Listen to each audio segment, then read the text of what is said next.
Greetings, Montana. I'm here in Cardwell, Montana at the old school here that's been here for 100 and some years, and we are here together working towards building that team and expanding the team in our Montana Legislature. I'm representing House District 70, which is just over the hill from where we're at today. That includes all of Broadwater County and part of Lewis and Clark County. Jim and I are here together to send you a message about a tragedy that we're facing and our position on that, which is theft of water.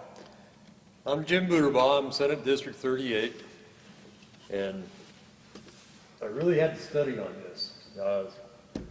I watched a video where one of the past legislative representatives, who's out of office now, was talking about how with the CSKT Compact, they had the possibility of losing their land.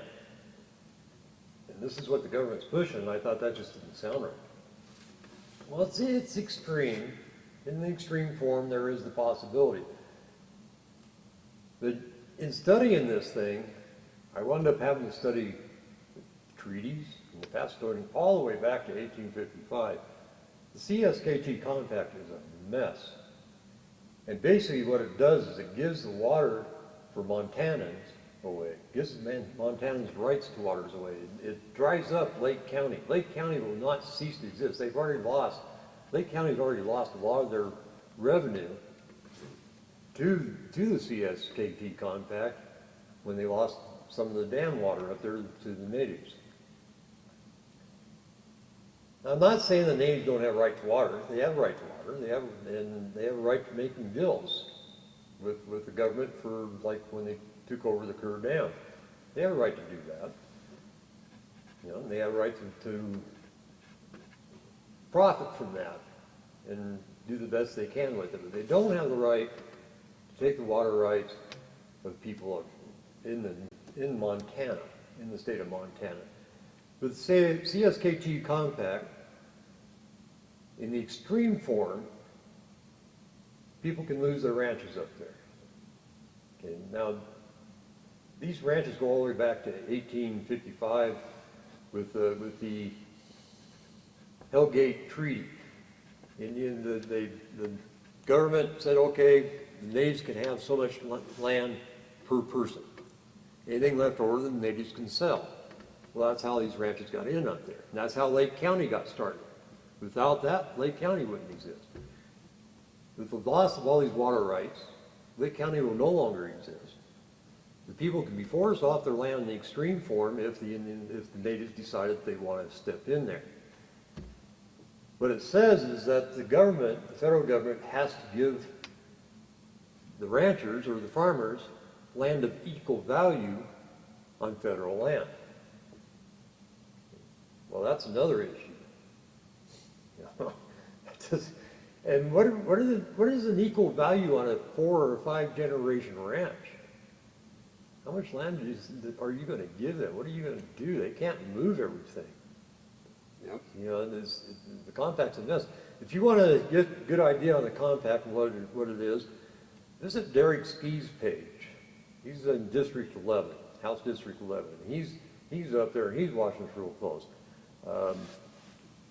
Dr. Al Shesky, he's real hot on this. He's got a lot on it. He's got some pretty good posts on it himself, some videos on it.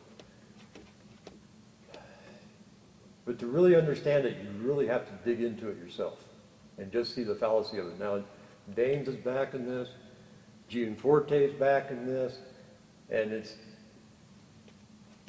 ask yourself this: how did the Department of Justice wind up with over 10,000 water rights in trust for Native Americans between Kalispell and Missoula? How's that work?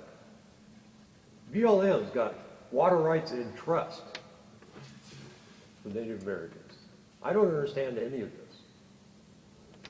One of the things, I guess, just to follow up, Jim, you really covered that very well as far as where we have been, and the lack of explanation and the truth coming to the surface has really been problematic from day one. Those of you that may be watching that don't know, this particular battle went on in 2015 legislature. In that legislature, of course it fought quite a while before that, but the legislature took this head on in 2015, and I remember going to the Capitol as a citizen lobbyist, unpaid of course, to stand in the way of this, because number one, private property is the foundation of our freedom, not only here in the state of Montana, but in America. And that was being taken by this whole process from day one.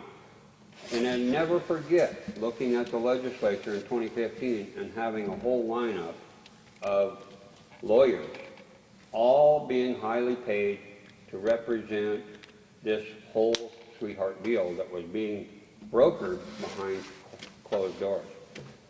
My involvement here actually started a long time ago.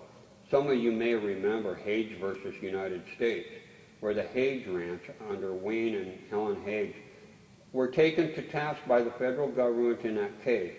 Their main base ranch was basically stolen from them by the government under the water access issue. And those rights are after two parts of those base ranches that have been in, like for Montana here, for hundreds of years. And so we lose that. What do we have left? We don't have that ability to feed this nation because we've lost that ability. It becomes all about who's got the control. The same thing happened in Klamath Basin in Oregon. We continue giving you lists and lists of ideas that have had wrong solutions. And Jim and I are here today to say, hey, we have one candidate running for governor that is absolutely animately opposed to what's going on at the federal level under Senator Daines and this compact program. We cannot allow our rights to be sold to anyone. They are rights given by God, not by government, and by golly, Tim Ravendall and Jim Buterbaugh are not going to stand by. We need your help to get in here to help fight this at our next legislature in 2021. Get after it. Let's get it done. Thank you for your time. Before I get wordy and say things I shouldn't say, I'm going to sign off on this. I'm Jim Buterbaugh. I'm running for Senate District 38. Put me in there. Let me get on this. Tim Ravendall, House District 70, across the hill from Senate District 38. And I also am hoping that you will join our team to add to that 38 special to stand up and fight for the people of Montana and fight against the system that's trying to take away our rights. Thank you so much, and God bless.